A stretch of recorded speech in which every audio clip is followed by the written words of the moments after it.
Viewers, drama serial माँ के आने वाले एपिसोड्स में आप देखने वाले हैं कि राह के सिर से तो अब माँ जैसे दरख्त का ठंडा छांव से अब महरूम हो चुकी है, क्योंकि राह जो कभी सोचा करती थी कि वो अपनी माँ के साथ अपनी हर ख्वाहिश को साझा करेगी और उसकी हर ख्वाहिश को पूरा करेगी, इसीलिए तो वो जॉब करना चाहती थी ताकि वो अपनी माँ की हर ख्वाहिश को पूरा कर सके।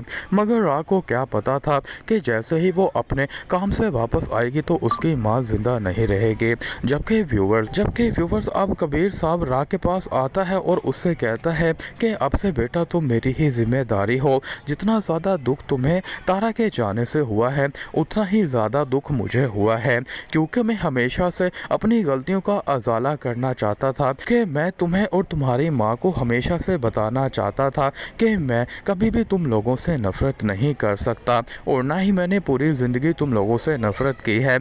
मैं हमेशा से इसी गिल्ट में जीता रहा हूँ कि मैंने तुम लोगों के साथ बहुत बुरा किया, मगर मैं तारा के साथ और वक्त गुजारना चाहता था। मुझे नहीं पता कि मेरे इन्हीं हाथों में वो दम तोड़ेगी। मैं अब यही कोशिश कर सकता हूँ कि मैं तुम्हारी माँ की कमी तो पूरी नहीं कर पाऊँगा, मगर मैं तुम्हें बाप की कभी भी कमी महसूस नहीं होने दूँगा।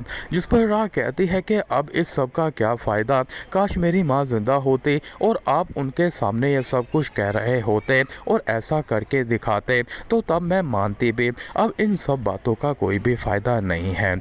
जबकि व्यूवर्स, अब आदिल भी खून के आंसू मन ही मन रो रहा होता है, क्योंकि आदिल जिसे अपनी बीवी की सच्चाई बहुत पहले पता चल चुकी थी और वो यही सोच रहा था कि कब वो अपनी बहन से मिले और माफ़ी मांगे, मगर अब आदिल इसी गुमान में है कि अब वो कभी भी तारा से माफ़ी नहीं मांग पाएगा।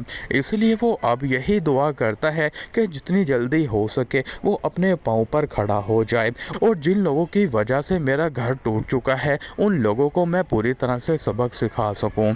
तो दोस्तों, आसिया तो इस वक्त काफ़ी ज़्यादा खुश हो रही होती है। तारा के मर जाने पर, मगर उसे ये नहीं पता कि उसकी खुशी बहुत ही जल्द गम में तब्दील हो जाएगी जैसे ही आदिल ठीक होगा। जबकि इस ड्रामे से जुड़ी हर तरह की अपडेट के लिए मेरे चैनल को सब्सक्राइब और वीडियो को लाइक लाजमी कर दें।